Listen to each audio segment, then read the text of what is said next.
very good morning to all the students of class 10th. Now we are going to start the next topic, Jallianwala Bagh massacre.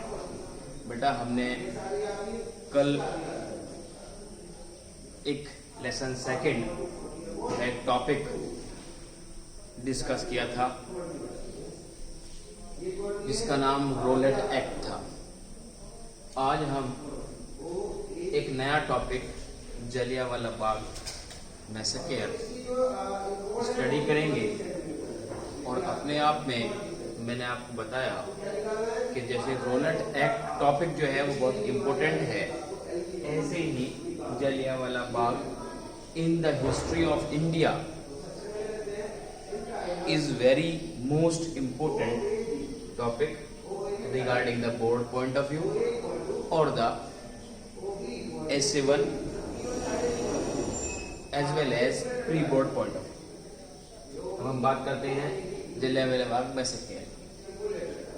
Roulette act भी 1919 के अंदर ही pass out हुआ और जलियांवाला बाग जो massacre है, जिसे हम ब्लैक डे के नाम से जानते हैं, जो 13 अप्रैल 1919 के अंदर हुआ अमृतसर के अंदर, जो पंजाब स्टेट में है। उस जलियांवाला बाग मैसेकर के रिलेशन में ये कहा गया है कि 13 अप्रैल 1919 में A large crowd gathered in the enclosed ground of Jallianwala Bagh in Amritsar Punjab. कि एक बहुत बड़ा जो भीड़ थी वो इकट्ठा हुई अमृतसर के उस जलियांवाला बाग के अंदर जो पंजाब में है। वहां पर Some people came here to protest। अब क्वेश्चन अराइज होता है कि ये सब लोग जो इकट्ठा हुए, इतनी बड़ी भीड़ जो इकट्ठा की गई जलियांवाला बाग के अंदर, वो किस काम के लिए की गई, उसमें उनका उद्देश्य क्या है। Some people came here to protest against government measures। यहाँ पर एक पॉइंट अराइज होता है कि वो सब लोग जलियांवाला बाग के अंदर इकट्ठा हुए क्या करने के लिए, टू प्रोटेस्ट, बचाव करने के लिए, अगेंस्ट गवर्नमेंट मेजर्स, जो गवर्नमेंट उनके अगेंस्ट लॉ बनाने जा रही थी, बहुत सारे कानून इम्प्लीमेंट करने जा रही थी। उससे बचने के लिए, उसको प्रोटेस्ट करने के लिए, उसको अगेंस्ट, हम उसके अगेंस्ट हैं, ये बात रखने के लिए ये जलियांवाला बाग के अंदर ये क्राउड जो है वो इकट्ठा की गई।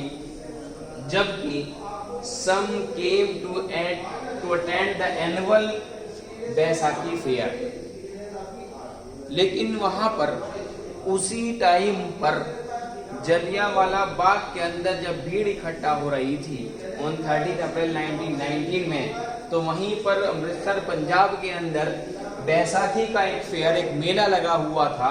वहां लोग इस बात को क्या कहना चाहिए देखकर ज्यादातर आए अमृतसर के अंदर। उन्हें पता नहीं था कि जलियांवाला बाग के अंदर जो है वो ऐसा क्राउड इकट्ठी हो रही है जो गवर्नमेंट के अगेंस्ट में प्रोटेस्ट कर रही है। तो वो लोग भी उस बैसाखी फेयर को देखने के लिए अमृतसर आए। Many of them were unaware of martial law that was imposed।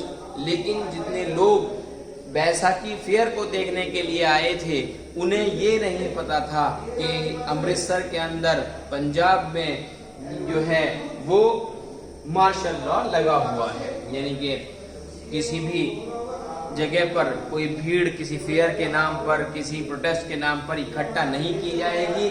ये उन लोगों को जो बैसाखी फेयर के अंदर एंजॉय करने आए थे, उन्हें ये पता नहीं था। General Dyer entered the area. जब ये बात ब्रिटिश गवर्नमेंट को पता लगी कि ऐसे ऐसे बहुत सारे लोगों की एक भीड़ इकट्ठा है, जो कुछ लोग बैसाखी फेयर में भी हैं और वहीं से कुछ लोग जो है वो जलियांवाला बाग के अंदर इकट्ठा हो रहे हैं गवर्नमेंट के अगेंस्ट प्रोटेस्ट करने के लिए, उनके मेजर्स के अगेंस्ट प्रोटेस्ट करने के लिए, तो उन्होंने क्या किया कि जनरल डायर उस टाइम जो था ब्रिटिश आर्मी के अंदर जनरल डायर सबसे बड़ी पोस्ट पर था, तो उसने जलियांवाला बाग के अंदर एंट्री की, enter the area, block the exit points. अब उन्होंने क्या किया कि वहां पर उस एरिया के अंदर एंटर हुआ और उसने जितने भी बाहर जाने के रास्ते थे वो सब बंद कर दिए। ब्लॉक द एग्जिट पॉइंट्स, बाहर निकलने के जितने रास्ते थे वो सब बंद कर दिए गए। And open fire on the crowd, और आदेश दे दिया गया, ऑर्डर दे दिया गया ओपनली फायर, कि क्या कहना चाहिए, अपने उसने सोल्जर्स को ऑर्डर दिया कि तुम जो है क्या कर दो, फायर कर दो, बंदूकें चला दो, गोलियां बरसा दो उस भीड़ पर जो जलियांवाला बाग के अंदर इकट्ठा हो रही है। किलिंग हंड्रेड्स ऑफ पीपल्स, जितने लोग वहां इकट्ठा थे उनमें से बहुत सारे लोग, हजारों लोग जो हैं वो क्या हो गए, मर गए। कुछ लोग उस जलियांवाला बाग की दीवारें कूदने के लिए तैयार थे लेकिन वो भी मर गए। कुछ लोग अंदर ही कुएं में कूदकर मर गए। As the news spread, crowd took to the streets.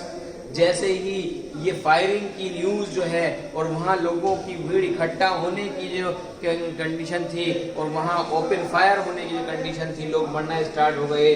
जब ये खबर जो है, जब ये न्यूज जो है वो क्या कहना चाहिए स्प्रेड हुई, फैली, तो crowd took on the streets. जो बाहर की भीड़ थी, जलियांवाला बाग से बाहर की भीड़ थी, अमृतसर के लोकल के लोग थे और जो वहाँ फेयर में आए हुए लोग थे वो सब सड़कों पर इकट्ठा हो गए। देवर स्ट्राइक और हार्टल्स, उन्होंने वहां पर जाम लगा दिया, वहां पर स्ट्राइक स्टार्ट कर दी। क्लैश विद द पुलिस, और पुलिस के साथ भिड़ना स्टार्ट हो गए। And attacks on the government buildings. और यहीं तक नहीं बल्कि क्या राइज हुआ कि उन्होंने, उस भीड़ ने, इतने गुस्से में वो भीड़ थी कि जिन लोगों पर जो प्रोटेस्ट कर रहे थे उन पर बिना किसी इंफॉर्मेशन के, बिना किसी क्या कहना चाहिए वार्निंग के, उनके ऊपर ओपन फायर का ऑर्डर जारी कर दिया गया। और उसी भीड़ की वजह से, उसी मरने लोगों की वजह से क्या हुआ कि बाहर की जो अमृतसर के लोकल पीपल्स थे, लोकल लोग थे, उन्होंने क्या किया, गवर्नमेंट बिल्डिंग्स के ऊपर अटैक करना स्टार्ट कर दिया, पुलिस के साथ भिड़ना स्टार्ट कर दिया, स्ट्राइक्स करनी स्टार्ट कर दी। ये क्वेश्चन जो है यहाँ पे राइज होता है बेटा कि जब न्यूज स्प्रेड हुई, जनरल डायर ने जब ओपन फायर का ऑर्डर किया तो उसका एडवर्स इफेक्ट क्या हुआ। तो आप इस क्वेश्चन का आंसर में लिख सकते हैं कि when the news to be spread out, all the local peoples of Amritsar and those peoples who are enjoying in the Baisakhi fair, they come on the streets and strike and hurtles them and clash with the pupils, with police, as well as attack on the government buildings.